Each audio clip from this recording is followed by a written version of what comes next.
Yes, I'm back in the airport. This time I am taking a short flight over to mainland Shanghai to have some soup dumplings.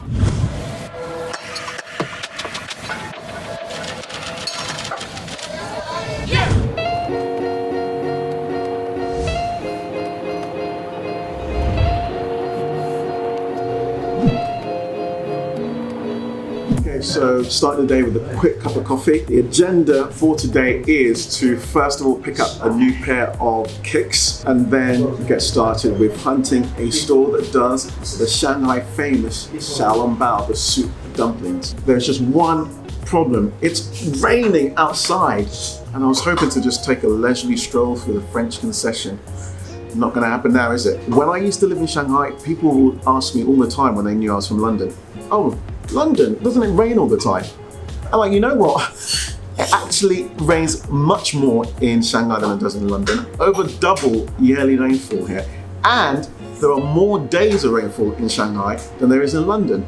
So put that in your pile. Anyway, let's get on with it. So before I do any eating, the first order of the day is to pick up a new pair of kicks from this local Chinese shop. Yeah.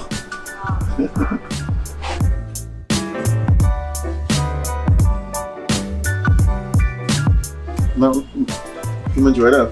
如果你要是买2双的话，就建议你买这个和那个。如果你买1双的话，就是这个。那2双嘛。那就是这个和这个，因为2个是完全 different。是。那好。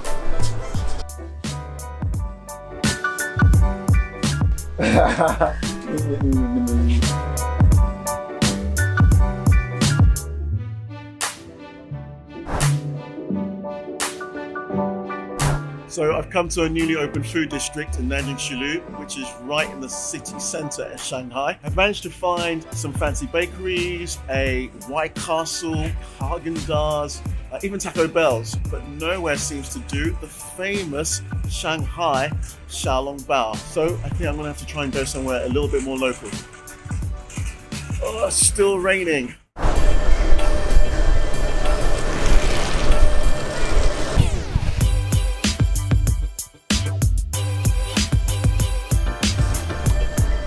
Right, you知道这里附近有一个小笼包店吗？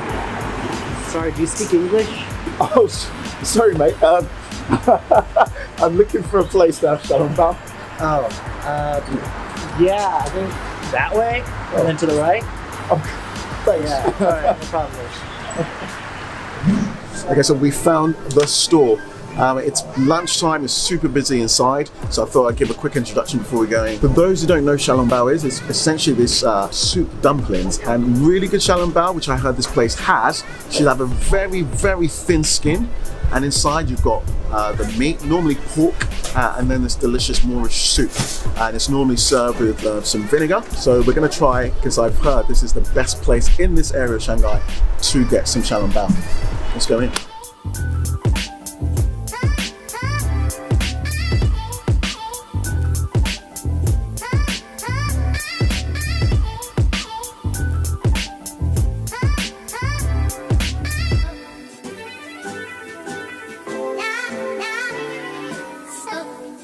So I just ordered a hot and sour soup, a classic pork xiaolongbao, and a pork and crab xiaolongbao.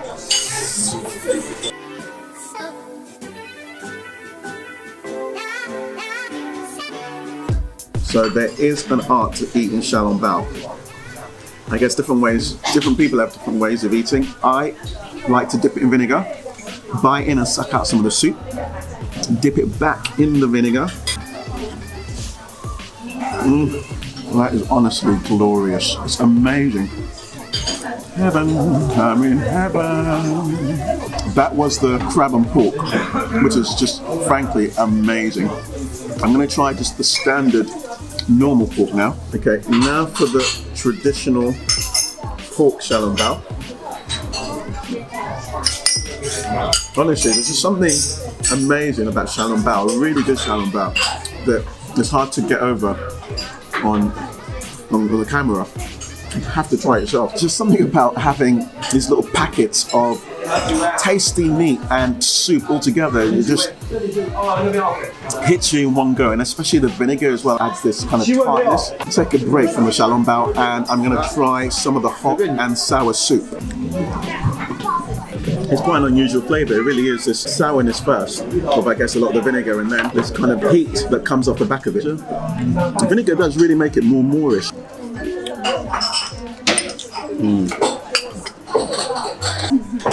All done. Let's pay and leave. Now, like that. Okay, it's day 2 in Shanghai. The weather is much better. It's not pouring rain, so I've got my Fair US on. And I've come to this area at the corner of the French concession called Taikang Lu. So a friend of mine found out I came to eat Xiaolongbao, and he said, if I really want to try Xiaolongbao that was a little bit different, I need to come to this place. It's basically part of old Shanghai. It's all these alleys that have been converted to tiny shops, and it's rammed full of people. So we're gonna go inside and see if we can hunt down this special Xiaolongbao Dian or Xiaolongbao shop.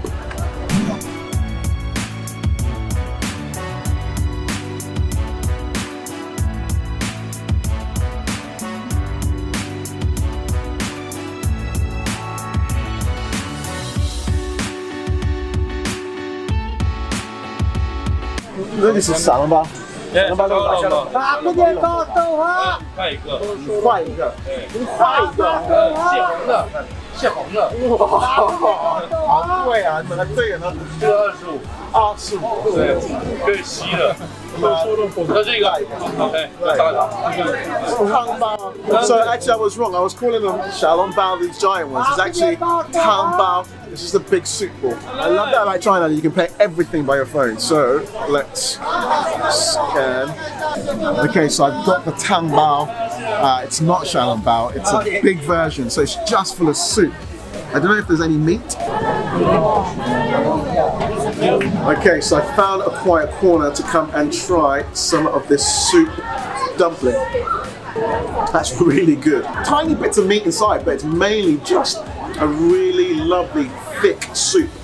Okay, I guess once you sucked out the soup, the idea then is to just eat the skin. Let me see if there's actually anything inside.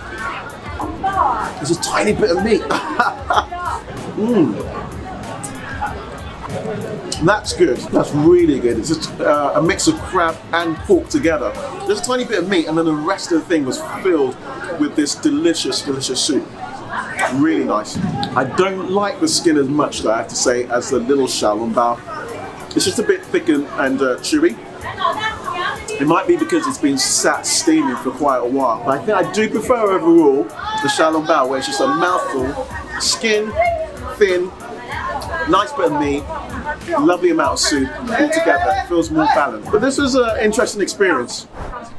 So I am back.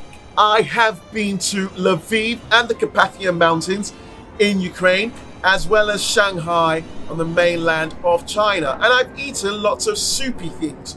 So what have I learned?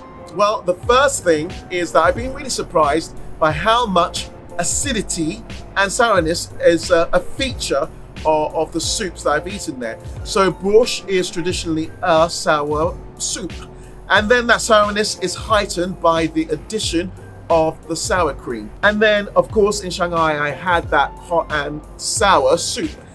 And even the Xiaolongbao, the little soup dumplings, are traditionally served with vinegar. Now, in Nigeria, I can't really think of any dishes that we explicitly make use of acidity as a taste profile. I think we're more likely to make dishes using bitterness than we would with acidity. Although, of course, there are dishes that, yes, of course, have a sour or acidic taste profile, but tends to be a byproduct of the ingredients that are being used, particularly if it's something that's being fermented. Now, if you do know of any Nigerian or West African dishes that use acidity specifically as part of the taste profile, then please let me know by writing something in the comment below. And while you're at it, don't forget to press the like and subscribe button. The second thing is, again, how gelatine was used as a feature in dishes in both places. So there was that dish I had in Ukraine, which was essentially cooked chicken in the gelatine. And of course, Xiaolongbao wouldn't be made possible without the fact that gelatin or meat gelatin is solid at room temperature and of course then melts into a lovely, rich, tasty liquid once heated. Again, I can't really think of dishes where we specifically make use of gelatin in Nigerian cuisine, but I will be making a Nigerian pepper soup next week. And the base ingredient of that is really a stock made to scratch. And that, of course, has the natural meat gelatin inside, which will just add a richness to the soup. So do tune back in again for the episode next week. Thank you for watching. See you. 你好，请问，你知道这里附近有一个小笼包店吗？我想啊，那边一直走，然后右拐啊，好，然后右边就是了。好。